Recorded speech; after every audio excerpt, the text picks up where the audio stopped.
আপকি আদালতে কেন্দ্রীয় মন্ত্রী পীযূষ গোয়েলের ওপর অভিযোগ হলো যে ইনি খুব তাড়াতাড়ি রেগে যান। পীযূষজি, যখন আপনি খুব ছোট ছিলেন তখন পেরেন্টস আপনার নাম রেখেছিল হ্যাপি, কিন্তু বর্তমানে লোকজন বলেন যে হ্যাপিজি কখনো হ্যাপি থাকেন না, খুব বকা দেন নিজের অফিসারদের। আমাকে দেখে এরকম মনে হচ্ছে?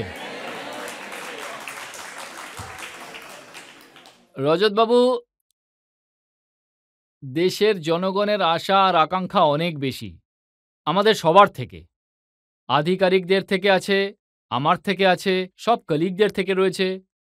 আর বছরের পর বছর ধরে এই দেশ বঞ্চিত ছিল, পীড়িত ছিল। খুব সামান্যতম দৈনন্দিন জিনিসের জন্য লোকজন চিন্তিত ছিল। একটা ছোট জিনিস, যে দেশের মধ্যে প্রত্যেকটা বাড়িতে বিদ্যুৎ নেই, যদি সেটাও আমরা পূরণ করতে না পারি, আর কোটি কোটি ছেলে মেয়ে বিদ্যুৎ নেই বলে বঞ্চিত থেকেছে, আর সেটা নিয়ে যখন আধিকারিকদের সঙ্গে আপনি ডিল করছেন, আপনি আধিকারিকদের কাছে ডিমান্ড করছেন যে তাড়াতাড়ি অ্যাকশন নিক, গ্রামে গ্রামে বিদ্যুৎ ছড়িয়ে দিক, প্রত্যেকটা বাড়ির লোকজন যাতে সুবিধা পায়, আর সেটাতে যদি কেউ নেশাগ্রস্ত হয়ে কাজ করে, কেউ ঠিক করে কাজ না করে, কখনো কোনো দুর্নীতি করার কথা উঠে আসে, তাহলে রাগ হওয়াটা তো স্বাভাবিক, তাই না? আপনি ঠিকই বলেছেন যে আপনি বিদ্যুৎ প্রত্যেকটা বাড়িতে পৌঁছে দিয়েছেন, আর আমারও একটা ইমোশনাল কানেক্ট আছে। আমিও রেলওয়ে স্টেশনে বসে পড়াশোনা করেছি, আর আপনার বাবা বেদবাবুও, ওনার সাথেও আমার ভালো আলাপ ছিল। উনি আমাকে বলেছেন যে উনিও রেলওয়ে স্টেশনে বসে পড়াশোনা করেছিলেন, বাড়িতে বিদ্যুৎ ছিল না। যে ছোট একটা বাড়িতে আম্বালা ছাউনিতে পরিবার নিয়ে থাকতেন, সেখানে বিদ্যুৎ ছিল না ওই দিনগুলোতে। তখন স্ট্রিট লাইটের তলায়, কখনো রেলওয়ে স্টেশনে, এইভাবেই উনি নিজের কম বয়সে স্কুলিং করেছেন কিন্তু, হ্যাঁ, সেটা মনে রাখবেন। তারপর অবশ্যই আ উনি সুযোগ পেয়েছেন বেনারস হিন্দু ইউনিভার্সিটিতে গিয়ে ইঞ্জিনিয়ারিং করার। আর তখন মুম্বাইয়ের দরজা খুলল, মুম্বাই ওনাকে নিজের করে নিল। মুম্বাই হলো স্বপ্নের মায়ানগরী। মুম্বাই ওনাকে আলাদা আলাদাভাবে ওনাকে সুযোগ দিয়েছে। এভাবে এরকম অনেক বড় একটা যে যোগদান, স্বাধীনতার ৭০ বছর পরে প্রথমবার দেশ একজন সংবেদনশীল প্রধানমন্ত্রী পেল, যার হৃদয়ে বেদনা ছিল যে আমাদের মায়েরা, আমাদের বোনের, আমাদের মেয়েদেরকে শৌচালয়ের মতো একটা বেসিক অ্যামেনিটি, একটা বেসিক নিড, সেটা থেকেও বঞ্চিত রাখা হয়েছিল। যতই হোক, ৫০% দেশবাসী টয়লেট ছাড়া, শৌচালয় ছাড়া ২০১৪ পর্যন্ত ক্ষেতের মধ্যে যাওয়া খুব খুব লজ্জার বিষয় এটা। আর এই লজ্জা ছিল গোটা দেশের, আমাদের সকলের। কিন্তু এত সরকার এসেছে, বংশ পরম্পরায় একটা পরিবার সরকার চালিয়েছে, কারোর মনে এমনিতেও ওনারা বুঝতে পারবেন না, ওনারা তো অনেক প্রিভিলেজড অ্যাটমসফিয়ারে থেকেছেন। এটা তো মোদিবাবু, যিনি একটা হাম্বল ব্যাকগ্রাউন্ডে নিজের জীবনটা কাটিয়েছেন, গ্রামের স্কুলে পড়াশোনা করতেন। লিটারালি প্রত্যেকটা ছোটখাটো অসুবিধা একটা সাধারণ পরিবার থেকে উনি ভুগেছেন। আর ওই সংবেদনশীল ব্যক্তিত্বের পরিচিতি এটাই ছিল যে বর্তমানে দেশে প্রত্যেকটা বাড়িতে সম্মানজনক শৌচালয় আছে, প্রত্যেকটা বাড়িতে বিদ্যুৎ পৌঁছেছে, ডিজিটাল কানেক্টিভিটি দেশের সব প্রান্তে আছে, তা গ্রামের প্রত্যেকটা বাড়ি পর্যন্ত পৌঁছেছে। বর্তমানে এই পরিস্থিতি হবে যে আর কোনো এরকম বাড়ি থাকবে না আগামী ২ বছরে যাদের এমন হবে যে কল থেকে জল পাবে না। এক প্রকার দেশের লোকজনদের যে সামান্য চাহিদাটুকু, ৩.৫ কোটি পরিবারকে তাদের নিজস্ব বাড়ি কোনো একভাবে লাখপতি করে দিয়েছেন ৩.৫ কোটি পরিবারকে। আর গোটা সরকার নত হয়ে যায় প্রধানমন্ত্রী মোদি বাবুর অনুপ্রেরণা থেকে, ওনার মতাদর্শ দেখে। দেখুন, কর্মসূচিকে প্রত্যেকটা বাড়িতে পৌঁছে দেওয়া। কাজ করার পদ্ধতি সবাই পছন্দ করেন না। আপনি অফিসারদের রাত ১২টার সময় ঘুম থেকে তোলেন, আবার কাউকে তো আপনি রাত ২টোর সময়ও ফোন করেন। এমনিতে তো প্রধানমন্ত্রী নরেন্দ্রবাবুর একটা বারবার উনি আমাদের সবাইকে বলেন যে আপনি যত ঘন্টা কাজ করবেন, আমি তার থেকে ১ ঘন্টা বেশি কাজ করব।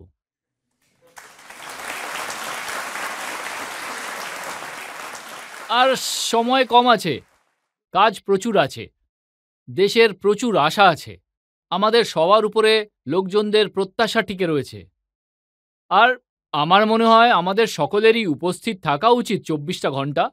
এমনিতেও আমি চেষ্টা করছি যে আমি নিজের ইন্টারনাল রিডিং আর ফাইল দেখাতে মানে রাতে একটু যদি টাইম দেখুন যে বাঁচে। অফিসাররা আছেন, আইএএস আছেন, আইপিএস আছেন, ওনারা কি এই জন্য সার্ভিসে আসেন যে রাতের পর রাত আপনি ওদের জাগিয়ে রাখবেন?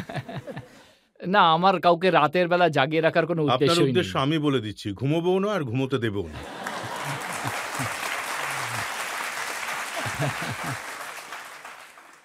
এটা তো খুব গুরুতর অভিযোগ রজতবাবু। আমার মনে হয় যে বর্তমানে যারা সরকারের মধ্যে কাজ করছে, ওদের মনেও এই ইচ্ছে জেগে উঠেছে। আজ আমাদের আধিকারিক, আমাদের কর্মচারীরাও সরকারের আস্তে, আস্তে এই নতুন কালচারের সঙ্গে, এই নতুন চিন্তাভাবনার সঙ্গে নিজেকে যুক্ত করছেন। আমাদেরকে জনগণের কাছে পৌঁছে দিতে হবে। আল্টিমেটলি সরকার স্লোগান আর ঘোষণা দিয়ে চলবে না। ওই যুগ চলে গেছে। যখন কংগ্রেসের সময়ে একটা নির্বাচন আসতো, তখন ঘোষণা করা হতো যে এখন এই এলাকায় রেলের সার্ভে করা হবে। ৫ বছর পরে পরের নির্বাচন এলো, তখন মনে পড়ল আরে ওই সার্ভের পর তো কিছুই করা হয়নি। তখন ঘোষণা করে দিল যে এখন প্রজেক্ট অ্যাপ্রুভ হতে চলেছে। আবার ৫ বছর পরে আবার একটা বাজেট হলো। এরকম করতে, করতে অনেক প্রজেক্ট বছরের পর বছর ঝুলে রয়েছে, না হতে, হতে হারিয়ে গেছে। প্রধানমন্ত্রী মোদিবাবু এমন একজন প্রধানমন্ত্রী, যিনি কোনো কিছু ঘোষণা করার আগে পুরোপুরিভাবে ওটা নিয়ে চিন্তাভাবনা করে রণকৌশল তৈরি করেন। বর্তমানে তো পিএম গতিশক্তি একটা অত্যাধুনিক, বিশ্বের মধ্যে প্রথম। উনি নতুন পদ্ধতি খুঁজে বের করেছেন, যেটা দিয়ে আমাদের ইনফ্রাস্ট্রাকচার প্রজেক্টস খুব দ্রুত গতিতে ভালোভাবে এফেক্টিভলি ইমপ্লিমেন্ট হতে পারে, প্ল্যান করা যেতে পারে। যেখানে রেলের সার্ভে ২-৩ বছর লাগতো, বর্তমানে ১ সপ্তাহে ২ সপ্তাহে হতে পারে। রোডের প্রজেক্ট খুব ভালোভাবে প্ল্যান করা যেতে পারে, যাতে কোনো ফরেস্ট বা ওয়াইল্ড লাইফ স্যাংচুয়ারি মাঝে চলে না আসে, যে অর্ধেক কাজ করে ছেড়ে দেবে। এরকম বর্তমানে যে কাজ করার ধরন, তাতে দিন-রাত তো আমাদের সবাইকে কাজ করতেই হবে। আধিকারিকরাও আমাদের সঙ্গে কাঁধে কাঁধ মিলিয়ে কাজ পিউষজি, আপনি তো ৯ করেই বছর যাবেন। ধরে মোদিজির সাথে কাজ করে চলেছেন, ওনার মন্ত্রিসভায় আপনি মিনিস্টার। তাহলে আপনি তো ভালো করে জানবেন ওনার মধ্যে এত শক্তি কোথা থেকে আসে? ওই শক্তি হলো ওনার সংবেদনশীল চরিত্রেরই একটা অংশ। প্রচণ্ড ডিসিপ্লিনড উনি। প্রত্যেকটা প্রজেক্ট, প্রত্যেকটা প্রোগ্রাম যা উনি লঞ্চ করেন খুবই ভেবেচিন্তে, কিভাবে করা উচিত, কতটা সময় লাগতে পারে, কিভাবে দায়িত্ব ভাগ করা উচিত লোকজনের মধ্যে, সেগুলোর উপর নজরদারি রাখা। মানে আমি একটা উদাহরণ দিয়ে আপনাকে বলতে চাই ওনার কাজ করার ধরনটা। সরকারি ক্রয়, সেটা যদি সরকারের কেউ পেন বা পেন্সিলও কেনে বা যে কোনো ধরনের সার্ভিস নেয়, প্রত্যেকটা জিনিসের জন্য আমরা একটা জেম পোর্টাল, মাননীয় প্রধানমন্ত্রী বাবু সেটার কনসেপ্ট ভেবেছেন। সরকারি ক্রয়ের সম্পূর্ণ স্বচ্ছ ব্যবস্থা, গভর্নমেন্ট ই-মার্কেট প্লেস, যাকে জেম বলে।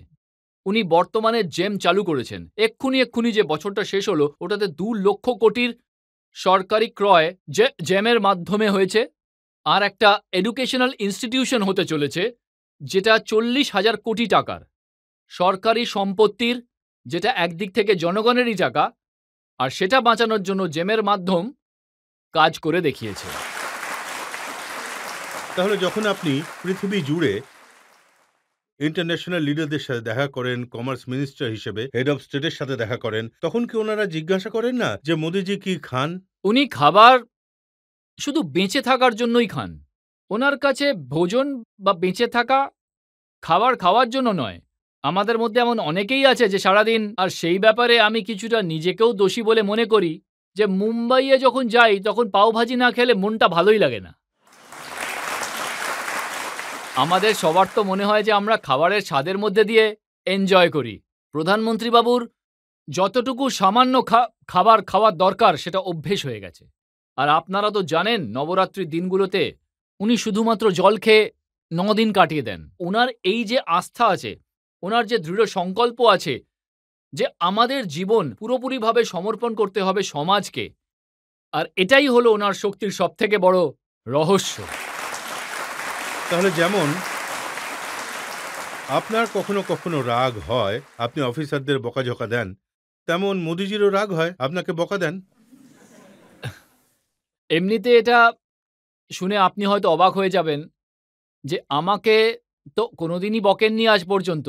কিন্তু অনেকবার এই পরামর্শটা অবশ্যই দিয়েছেন যে তুমি বকা বন্ধ করো। প্রধানমন্ত্রী মোদিবাবুর স্বভাবে বকা দেওয়াটা একেবারেই নেই। উনি বোঝানোতে বিশ্বাস করেন।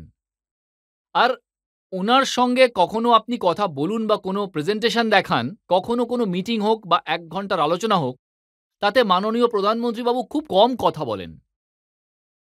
৫ মিনিট, ৭ মিনিট, ১০ মিনিটের বেশি ১ ঘন্টার আলোচনায় উনি কথা না, বলেনই না। ইমপ্রেশন তো ওতে এরকমই যে ওনার সামনে কেউ কথাই বলতে পারে না। উনি শুধু বলেন আর সবাই শুধু শোনে।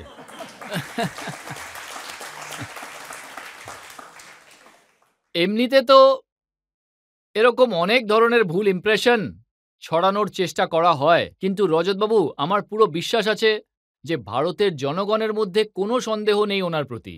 ওনার প্রতি কারোর মনে কোনো দ্বিমত নেই।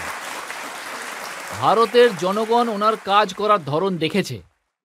আর যখন পরীক্ষা নিয়ে আলোচনা করার জন্য আমাদের যুবক যুবতীদের সঙ্গে প্রধানমন্ত্রীবাবু দেখা করেন, যখন আলাদা আলাদা ফোরামে প্রধানমন্ত্রীবাবু আমাদের খেলোয়াড়দের সঙ্গে দেখা করেন বা আমাদের স্টার্টআপ এন্ট্রপ্রেনিয়রদের সঙ্গে দেখা করেন, আমাদের ইনোভেটরদের সঙ্গে দেখা করেন, আমাদের শিল্পপতিদের সঙ্গে দেখা করেন, আমাদের চাষিদের সঙ্গে কথা বলেন, ওদের সবার অভিজ্ঞতা এটাই যে প্রধানমন্ত্রীবাবু একজন ভালো শ্রোতা।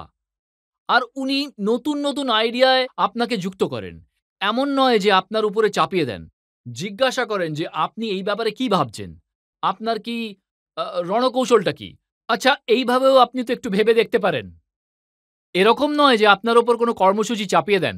আপনাকে উৎসাহ দেন যে আপনিও আপনার মাথাটা আরো কিছুটা সময় খাটান।